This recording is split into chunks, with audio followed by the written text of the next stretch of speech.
Hi hello ನಮಸ್ತೆ ಮಮತಾ ಕನಕಿರಿಕಿರಿ ಚಾನಲ್ಗೆ ಎಲ್ಲರಿಗೆ ಸ್ವಾಗತ. ಇವತ್ತು ಓಣಂ ಸ್ಪೆಷಲ್ ಒಂದು ಪಾಯಸವನ್ನು ಮಾಡಿಕೊಳ್ಳೋಣ. ಅದು ಹೇಗೆ ಮಾಡೋದನ್ನು ನೋಡೋಣ.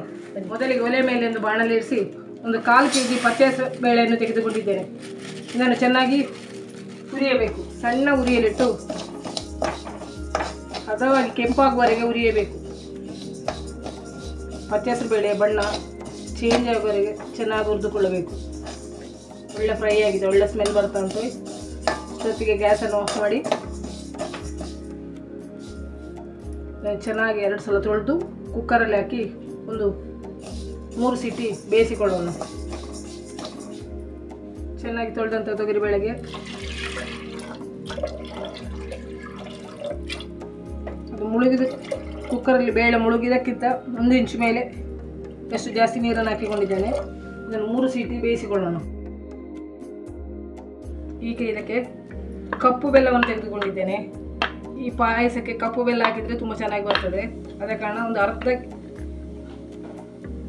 400 ಗ್ರಾಮ್ನಷ್ಟು ಕಪ್ಪು ಬೆಲ್ಲವನ್ನು ಚೆನ್ನಾಗಿ ಗುದ್ದಿ ಸ್ವಲ್ಪ ನೀರು ಹಾಕಿ ಪಾಕ ಮಾಡಿಕೊಳ್ಳೋಣ. ಅದೇ ರೀತಿ ಒಂದು ದೊಡ್ಡ ತೆಂಗಿನಕಾಯಿ ತುರಿದು ತೆಗೆದುಕೊಂಡಿದ್ದೇನೆ. ಇದರ ಹಾಲನ್ನು ತೆಗೆದುಕೊಳ್ಳೋಣ. ದಪ್ಪ ಹಾಲು ಹಾಗೂ ತೆಳು ಹಾಲು 2 ಅಂಶ ತೆಗೆದುಕೊಳ್ಳೋಣ.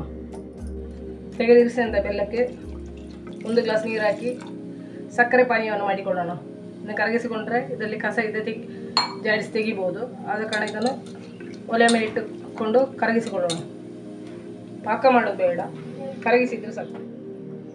ಈಗ ನಮ್ಮ ಕುಕ್ಕರ್ನ ಸೀಟಿ ಹೋಗಿ ಬೇಳೆಯನ್ನು ಇನ್ನೊಂದು ಪಾತ್ರಕ್ಕೆ ಶಿಫ್ಟ್ ಮಾಡಿಕೊಳ್ಳೋಣ. ಬೇಳೆ ಚೆನ್ನಾಗಿ ಬೆಂದಿದೆ. ಈಗ ಇದಕ್ಕೆ ಕರಗಿಸಿಟ್ಟಂತಹ ಬೆಲ್ಲದ ನೀರನ್ನು ಹಾಕಿಕೊಳ್ಳೋಣ.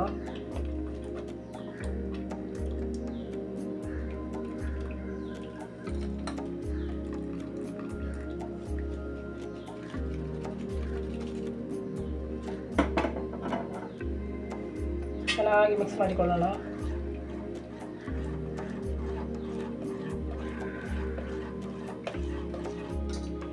ಇದಕ್ಕೆ 1 ಚಿಟಿಕೆ ಉಪ್ಪನ್ನು ಹಾಕಿಕೊಳ್ಳೋಣ. ರುಚಿಗೆ ತಕ್ಕಷ್ಟು ಚೆನ್ನಾಗಿ ಕುದಿಬೇಕು.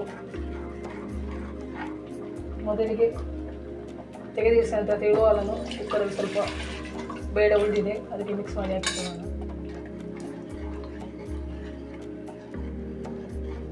ಹಾಕಿ ಚೆನ್ನಾಗಿ ಕುದಿಸ್ಕೊಳ್ಳೋಣ. ಚೆನ್ನಾಗಿ ಕುದ್ದಿದೆ. ದಪ್ಪ ಹಾಲನ್ನು ಹಾಕಿಕೊಳ್ಳೋಣ.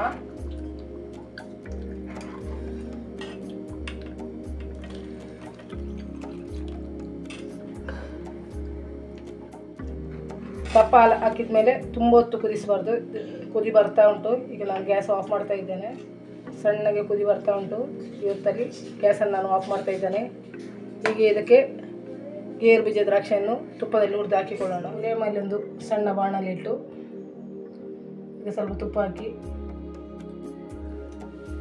ತುಪ್ಪ ಕಾದಾಗ ಸಪೂರಕ್ಕೆ ಹೆಚ್ಚಿದಂತಹ ತೆಂಗಿನಕಾಯಿ ಪೀಸನ್ನು ಸಪೂರಕ್ಕೆ ಹೆಚ್ಚಿದಂತಹ ತೆಂಗಿನಕಾಯಿ, ತೇಂಗಾ ಕೊತ್ತು, ಮನೆಯಲ್ಲಿ ತೇಂಗಾ ಕೊತ್ತು ಹೇಳ್ತಾರೆ. ಇದೊಂದು ಸಪೂರಕ್ಕೆ ಹೆಚ್ಚಿದೆ. ಒಂದು ಕೇರಳ ಸ್ಪೆಷಲ್ ಪಾಯಸಕ್ಕೆ ತೆಂಗಿನಕಾಯಿಯನ್ನು ಸಪೂರಕ್ಕೆ ಕಟ್ ಮಾಡಿ ತುಪ್ಪದಲ್ಲಿ ಹುರಿದು ಹಾಕಿದರೆ ಒಳ್ಳೆ ಫ್ಲೇವರ್ ಕೊಡ್ತದೆ.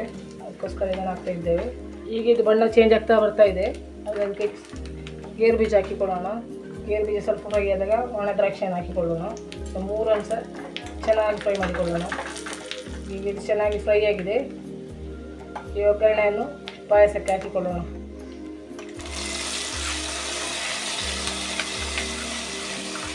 ಒಂದು ನಿಮಿಷ ಇದನ್ನು ಮುಚ್ಚಿಟ್ಟುಕೊಳ್ಳೋಣ. ಈಗ ನಮ್ಮ ಕೇರಳ ಸ್ಪೆಷಲ್ ಪಚ್ಚೆ ಬೇಳೆ ಪಾಯಸ ಸವಿಯಲು ಸಿದ್ಧ. ಕೇರಳ ಸ್ಪೆಷಲ್ ಪಚ್ಚೆ ಬೇಳೆ ಪಾಯಸ ಸವಿಯಲು ಸಿದ್ಧ.